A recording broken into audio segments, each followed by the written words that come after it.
Buenos días a todos. Lo primero que me gustaría hacer es añadir mi agradecimiento al de Belén y Jorge por vuestra presencia. Creo que, además del proyecto que es el protagonista de la jornada de hoy, pues vosotros también sois los actores principales. Como ha dicho Jorge, la primera píldora que os queremos presentar de esta estrategia de sostenibilidad es la Estrategia de Sostenibilidad de Economía Circular de Madrid Nuevo Norte.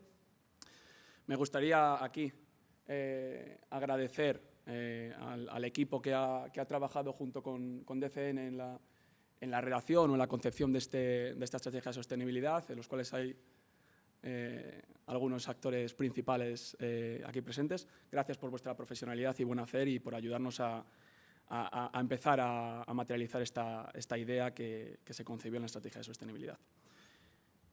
Tenemos un objetivo claro y es que Madrid Nuevo Norte presente la mínima huella ambiental en los materiales con las que se construya.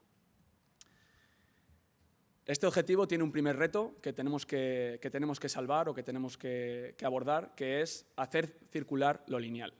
En línea con todas las directivas y bueno, pues la ley de residuos que ahora mismo está en capilla para aprobarse, Madrid Nuevo Norte no puede alejarse de esta idea y tiene que convertir su ejecución en un proceso totalmente circular. Para ello, lo primero que tenemos que entender es que para nosotros lo que ahora mismo hay en el ámbito, la realidad actual del ámbito, no son residuos, de ninguna manera lo van a ser, y queremos tratarlos como materiales. Queremos que sean para nosotros activos y no un problema a gestionar.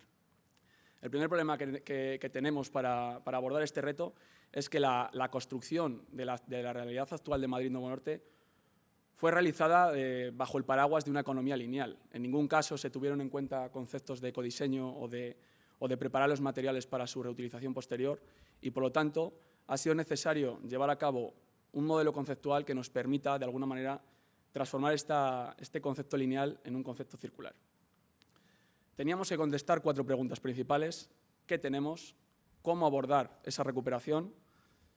Por último, ¿cuándo incluir estas cuestiones en los proyectos de urbanización?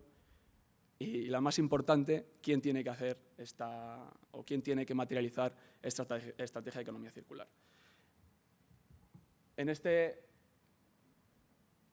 diagrama tenemos las 4 etapas que por ahora hemos abordado en este primer trabajo, que responden a las 3 primeras preguntas: el qué tenemos, el cómo abordar la recuperación y el cuándo incorporar estas cuestiones en los diseños. La última, el quién tiene que hacerlo, será el modelo de gobernanza a definir en fases posteriores de gestión. ¿Qué tenemos? Ha sido un proceso que ahora abordaremos, en el que hemos conseguido inventariar y cuantificar la totalidad de instalaciones que tenemos en el ámbito y, por lo tanto, estimar los residuos que se van a generar en las labores de desmantelamiento.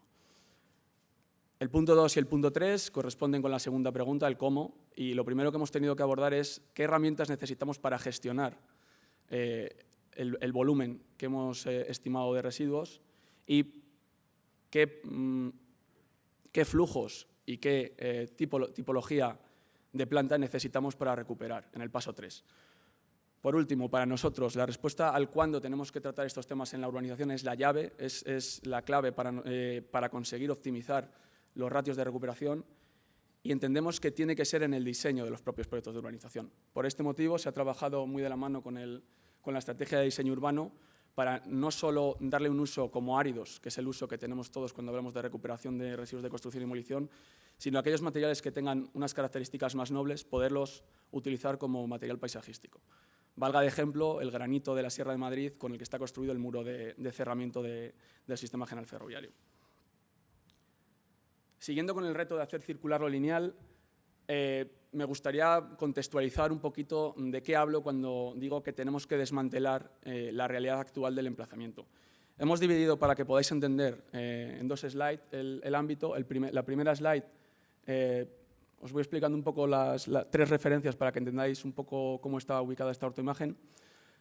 Sería el norte de la calle 30 hasta la M40, que tenemos allá al norte. Aquí, en la esquina inferior derecha, tenemos el nudo de Manoteras, que conectaría la calle 30 con la A1. Lo que tenemos en este ámbito podríamos definirlo en tres apartados. El primero de ellos es que es un ámbito tremendamente heterogéneo, construido entre los años 70 y los años 90, hasta la aprobación del Plan General del 97 de Madrid, esta heterogeneidad en lo construido presenta o conlleva, mejor dicho, una alta heterogeneidad en los materiales que vamos a obtener, por lo cual el tratamiento de estos materiales va a ser pues, otro reto más dentro de esta estrategia de economía circular. Además, tenemos amplias zonas de descampados que muchas de ellas están ocupadas por vertidos incontrolados. Estos vertidos incontrolados vuelven a presentar un problema para purificar los flujos que tendrá que tratar la planta y, por lo tanto, pues son otro reto adicional. Y, por último, y esta parte del ámbito, como ya estáis escuchando, solo presenta retos, tenemos presencia de materiales que no vamos a poder recuperar, como, por ejemplo, todas las cubiertas de las instalaciones ferroviarias que tienen presencia de amiantos. A la derecha podemos ver algunas imágenes de lo que os acabo de contar. Aquí podéis ver pues, una imagen representativa de una de estas zonas de descampado, pues ahora mismo están ocupadas y presentan pues, amplias zonas de vertido. Y por último, pues, una de las cementeras que tenemos ubicada en el polígono industrial de Malmeda, que sería esta esquina inferior izquierda. Si giramos la cámara y la apuntamos en dirección hacia el sur, desde la calle 30 que tenemos ubicada en la parte inferior de la imagen, las Cuatro Torres y Plaza Castilla, aquí tenemos una realidad urbana totalmente diferente. Tenemos prácticamente la totalidad de la superficie urbanizada, que a efectos de recuperación de materiales significa que prácticamente toda está asolada, y por lo tanto entendemos que vamos a recibir unos flujos de materiales mucho más homogéneos y por lo tanto más fáciles de recuperar. Una vez que hemos contextualizado el reto que tenemos delante y os he dado un poco las pistas de cómo lo queremos abordar, vamos un poquito más en detalle. Lo primero que teníamos que hacer es responder a esa pregunta del qué es, y volvemos al esquema inicial, y para ello lo que hemos hecho es una metodología que consta de dos etapas. Una primera metodología estadística, en la cual lo que hemos hecho es caracterizar la totalidad de instalaciones del ámbito en 9 tipologías más el arbolado. A cada una de esas tipologías, por la experiencia en este caso de FCC Ámbito, que es el equipo que ha soportado la mayor parte del trabajo, hemos obtenido unos ratios de generación de residuos para cada una de estas tipologías y simplemente multiplicando los metros cuadrados en cada una de las categorías por los ratios hemos obtenido pues, unos volúmenes estimados. Como cualquier metodología estadística, tiene que ser corregida y en este caso la corrección que hemos aplicado es visitar parcela por parcela o finca por finca todos los emplazamientos para ver cómo se parecía esa realidad a la estimación que habíamos realizado. Una vez corregidos con esta metodología de inspección visual, hemos obtenido una estimación de 753.574 toneladas, que si tenemos en cuenta lo que supondrá la ejecución de la obra de metro y el retranqueo del canal de Isabel II en desmantelamiento de instalaciones actuales, nos iríamos a las 850.000 toneladas. Para que nos hagamos una idea de esta magnitud, porque no es demasiado intuitiva de imaginar, serían algo más de 2,2 veces el peso del edificio Empire State Building. Si analizamos en este diagrama de sectores que tenemos a la derecha las proporciones de cada uno de los materiales, vemos que aproximadamente el 92% de los materiales presentes actualmente en el ámbito tienen un potencial valor como materiales recuperables. Esto significa que no podemos dejar pasar la oportunidad de poner todas las herramientas al servicio para acometer este trabajo y poder recuperar ese 92,1% exactamente que tenemos ahora mismo capturado o fijado en el ámbito. Tenemos un 6,3% de materiales para los cuales la planta que prevemos implantar en el ámbito no tiene capacidad de gestión.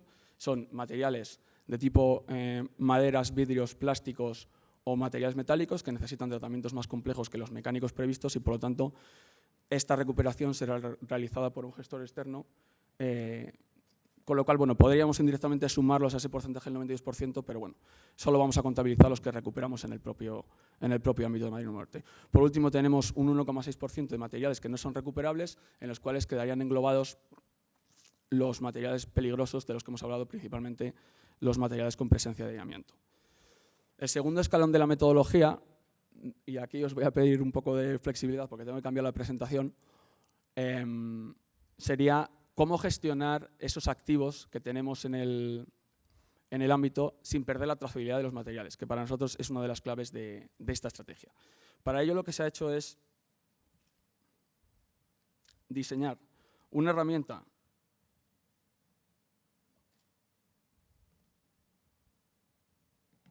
que deberíais ver ahora, Perfecto. Una herramienta con base en un sistema de información geográfico que ha georreferenciado todo el trabajo inventariado hecho por el equipo consultor. A la izquierda lo que tenemos es una información de propiedad que nos permitiría pues, conocer quiénes son los titulares de la actividad, el valor económico que tendría esta actividad y cualquier atributo relacionado con la estructura de la propiedad que pudiéramos necesitar o que las juntas de compensación pudieran necesitar en la cometida de estos trabajos de demolición.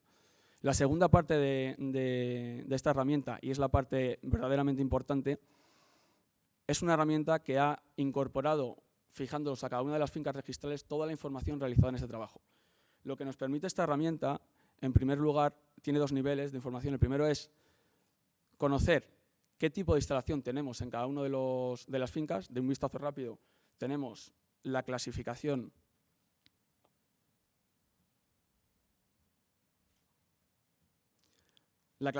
que hemos comentado anteriormente, pues bueno, pues cada una de ellas están asociadas a una de estas categorías. Y en segundo lugar, y esto para mí es la joya de la corona, nos permite clasificar o visualizar las fincas registrales como si estuviéramos hablando de un estocaje de canteras. Lo que nos permite esta categorización, que por ejemplo he elegido el hormigón, es conocer la cantidad de materiales de cada una de las tipologías clasificadas que tengo en cada una de las fincas registrales. De esta manera voy a poder acompasar o planificar en la medida de lo posible la demolición de esas parcelas con las necesidades de ese tipo de material que tenga en obra. Podemos ver que las parcelas con un nivel de intensidad superior tienen más proporción de materiales y si pinchamos en una de ellas, efectivamente tenemos una cantidad total de 93.000 toneladas de hormigón fijado, en este caso, en la campa de la logística SEMAT. Bien, con esta herramienta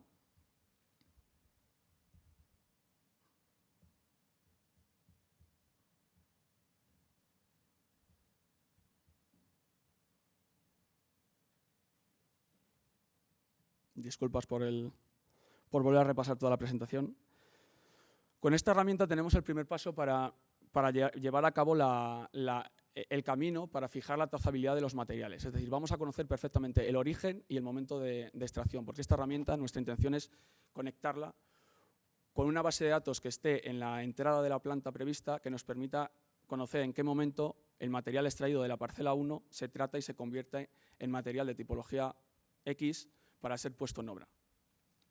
Lo siguiente que hemos tenido que hacer es diseñar el flujo de materiales. En este caso, el diagrama de sectores se transforma en estos tres flujos de materiales. El primero de ellos, que corresponde con ese 92,1% de los materiales, sería lo que va a esta única planta móvil, en el que tenemos dos grandes subflujos de materiales, que son aquellos materiales que van a tener un uso de árido reciclado, que es el que todos tenemos en la cabeza cuando hablamos de estas cuestiones, y en los que destacan usos como mezclas bituminosas, hormigones, suelo cemento o terraplenes.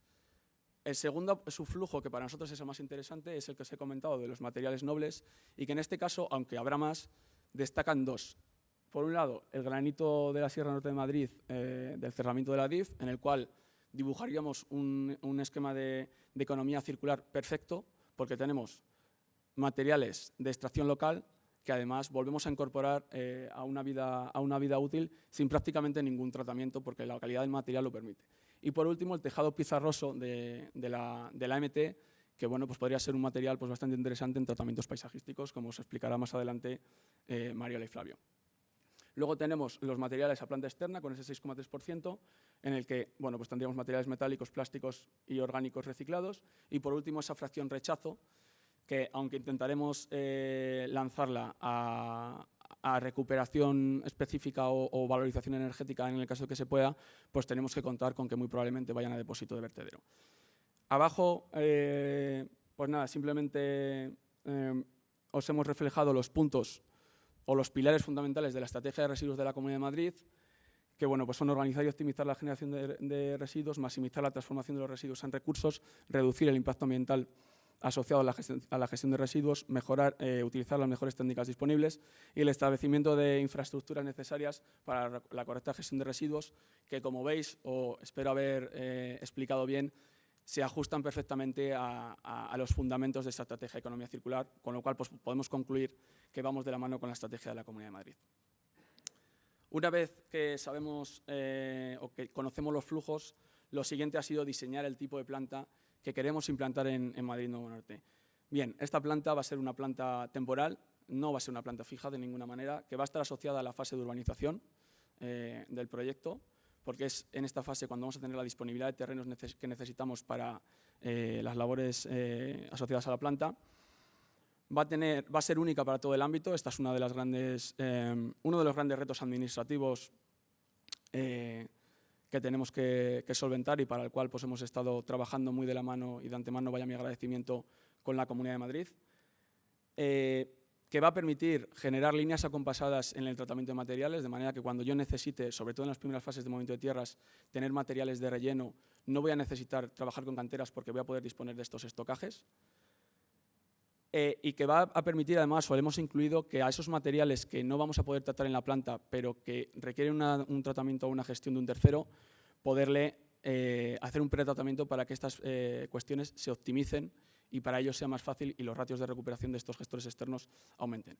Por último, es una planta que nos va a permitir reducir la huella de carbono de una gestión clásica de estos materiales en un 75%. Sé que hablar de la gestión de este tipo de materiales totalmente en vertedero es inviable desde el punto de vista económico, pero bueno, queríamos poner dos puntos extremos para que veamos que cuando en temas ambientales o de sostenibilidad atacamos un vector, muchas veces generamos sinergias paralelas que mejoran el comportamiento general del proyecto. Por último, y una vez con todas las bondades ambientales y sostenibles de la estrategia de sostenibilidad, teníamos que enfrentarla a la cruda realidad económica que al final pues, bueno, pues hará que esto sea viable. Para ello hemos diseñado 3 escenarios. El primero de ellos prevé la retirada total de residuos por gestor autorizado, bien a planta externa o bien a vertedero. El segundo de ellos prevé la recuperación de estos materiales por cada una de las contratas de manera independiente, con la generación de multitud de plantas por todo el ámbito. Y el tercer escenario lo que prevé es la generación de una planta única, centralizada y que además conlleve el desmantelamiento selectivo de los materiales. Si vemos en el cuadro de abajo el comportamiento económico, pues vemos que si hablamos simplemente del coste promedio de gestión de cada uno de estos materiales, tenemos ya una diferencia de aproximadamente 4 euros simplemente por la pureza en la que esos flujos llegan a la planta. Sabemos que, bueno, en obra, cuando una contrata gestiona una fracción mezcla, es mucho más cara que gestionar fracciones puras de materiales. Pero si además incorporamos en este análisis el ahorro económico que va a generar el poner en obra estos materiales sin necesitar comprar materiales nuevos, tenemos una mejora económica del escenario 3 que reduce de esos 9,25 a 2,17. Si hacemos una multiplicación por la cantidad de residuos estimada, tenemos que la ejecución de esta estrategia supondría un ahorro para las juntas de compensación de aproximadamente unos 6,5 millones de euros. Bueno, creo que me he pasado un poquito, pero antes de despedirme me gustaría agradecer el apoyo que hasta ahora nos han dado las administraciones, tanto la local como la regional, en esta estrategia de residuos, e invitaros y animaros a que sigamos con esta estrecha colaboración para solventar el reto que supone coordinar la complejidad de proyectos que tenemos encima de la mesa con la complejidad de actores que deben ejecutarlos.